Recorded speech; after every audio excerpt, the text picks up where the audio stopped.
Well, the number 23 Ole Miss certainly bounced back last night after losing their last 3 games, but it wasn't easy. Ole Miss taking on Texas, and it's Chris Beard's revenge game. It's the first time Beard has coached against his former team since they fired him in 2023. Texas jumped out to an early 10-point lead, but Sean Padula and Ole Miss put together an 8-0 run to pull within 1. The rest of the half was a tight, nitty-gritty affair, but Padula added some finesse right before the half, dropping off his defender in East Oxford and laying it in. Texas would take a 38-34 lead in the half. In the second half, the Rebels defense began to wrangle the Longhorns, and Jamin Brakefield gets to steal Matt Morrell, as you just saw, with that nasty no-look pass to Dre Davis. Then at the end of the game, Collierville High School standout Davon Barnes ices it with 2 clutch free throws, and the Rebels would go on to win 72-69. After the game, Sean Padula talked about his team's resiliency. That was kind of the message this past week. Just we know how good we can be whenever we're playing our hardest and playing our best and taking care of the ball and getting good shots. And even though we got down like 13, I think, or whatever it was at the beginning of the game, we knew we could be in the game. We were making some mistakes. We knew where we were having some errors. So it was just about playing our style of ball and doing what we practiced all week. Caleb, you're in the building for this one. What'd you think? Yeah, we were just talking about the Grizzlies needed a culture win. This was a culture win for the Rebels. Texas was on a hot streak there, had come off of 2 ranked wins. Coming into Oxford, they had a full head of steam coming out. Looked really good in the opening minutes, really in the first half through the first 10 minutes of the second half. But Ole Miss's defense just really did a great job of making Texas uncomfortable. And it paid off at the end. Texas were still making some tough shots. They were getting to the free throw line in the second half.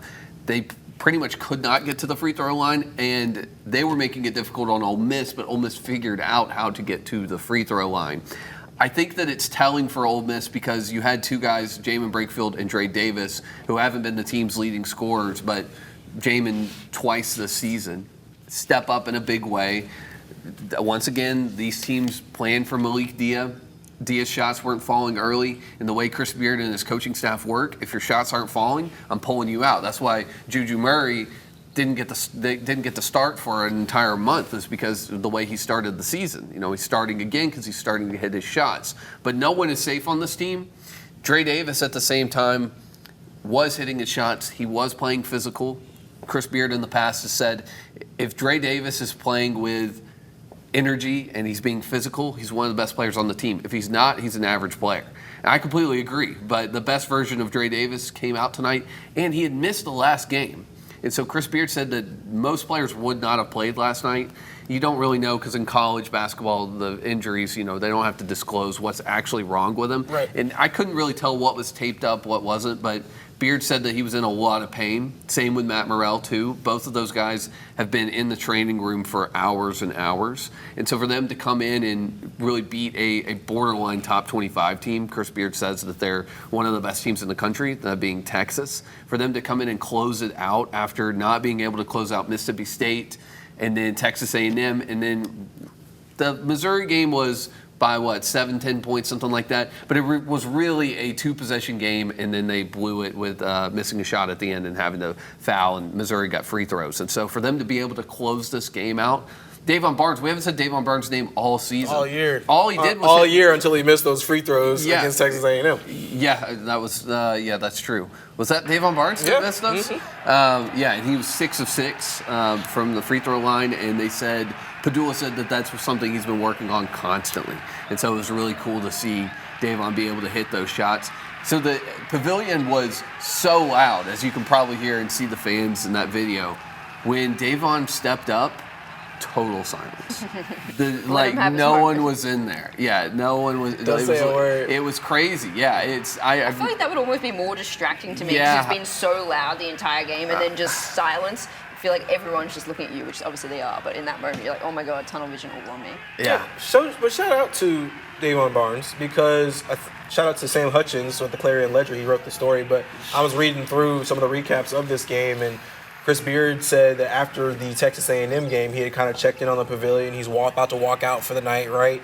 And who does he see shooting free throws at the end of that game, or after, like way after that game was already been done, it was Barnes. And so when it came down to putting him at the free throw line again there towards the end of the game, he said, I would put everything I got that Davon Barnes was going to hit that shot or hit those free throws there at the end of the game. So incredible win, for Ole Miss, because I think when we talked about them on Monday, we were saying if they lose this one, a fourth in a row, we're talking about the train coming off the rails here a little bit, right? And I think they righted the ship. Now, when they came out of the game and Texas got up by 13 points early on, I was like, oh, man. Yeah. Oh, man, it's looking like this might be a pretty ugly one. But to Caleb's point, Dre Davis comes out there. I thought he was scoring well, but I thought he was really just the emotional boost that the Rebels really needed in this game. He came out there, he's bumping with the Texas bigs. He gets an outlet and a dunk, and he's like doing the dinosaur yell right to the crowd. He's pumping his chest, and I think the Rebels really needed that in this game because they haven't necessarily had somebody who gives them that same kind of energy, and I think they probably missed it against Mizzou. So Dre Davis coming in there and giving them the shot in the arm they needed was great. Jamin Brakefield, I thought, was phenomenal. His ability to play really good defense. And then they figured out how to guard Trey Johnson, who had, I think, 13 or 14 in the first half. He was getting whatever he wanted. He was making great passes. They figured out how to kind of shut him up there for really maybe the first half of the second half, got him back in the game, and then there were so many lead changes and ties. It was a good game to watch. But yeah, shout out to Chris Beard's team for getting the win. And I know he wanted this one, right? Chris Beard, you know he wanted this one, knowing that he was the old head coach there for the Texas Longhorns. He goes to see Rodney Terry again, who was his old assistant coach. This was a great win for Ole Miss, and one that they needed because Texas had beaten the two ranked teams that they had just lost to, or two of the three. Yeah, a massive, massive win for Ole Miss. Can't be understated. But now it's all attention on this Saturday, hosting the #1 team in the country in Auburn. It's going to be tough. Like, no other two ways about it. I would be really shocked if Ole Miss can pull this one out. But I think it's going to be an interesting one to see if they can or can't. To me, the biggest thing with this game is it always comes down to the rebounding and taking the ball away from Auburn as many times as possible. They've got the best offensive rating in the entire country, and for good reason, right? They've got one of the best players in the country on their team as well. But to me, it's, okay, Ole Miss are so good at stealing the ball. They're so good at turning a team over.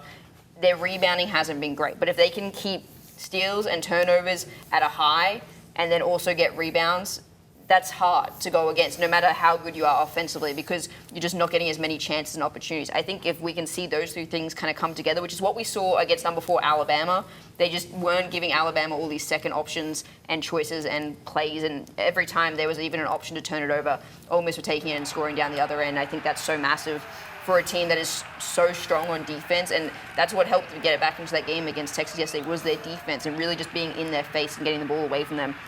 If there's any chance, in my mind, that Ole Miss can get it done against the #1 team in the country, who has only lost once, might I add, this season to Best Duke. start in program history, 19-1. To Duke earlier this season, it's those three keys. But I really think it's going to be a tough one for them. I'd love to see them pull it out. I think it'd be incredible. I could just imagine the pavilion absolutely going off. They'd be storming the court for sure. They might shake the foundations out there if they get a win over Auburn. But it's going to be tough. Ole Miss is, all of their SEC opponents have shot less than 45%. They've held them under 45%.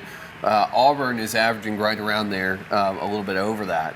So that'll be really key. And they've held 3 teams under 40%, including last night against Texas. And so that's going to be key. Something that I think that's hard to kind of see in these games is, yes, Ole Miss is not as an efficient team as Memphis, right? You know, they're not going to shoot around 52% from 3, you know, not necessarily on every night. But at the same time, it might look ugly, but they're holding teams to their third worst, second worst, first worst shooting game of the entire season. They've done that to a lot of teams this year. They're disruptors. That's how they win games. And that's how Chris Beard believes they're going to make a run in the tournament. But you need different players to step up every night.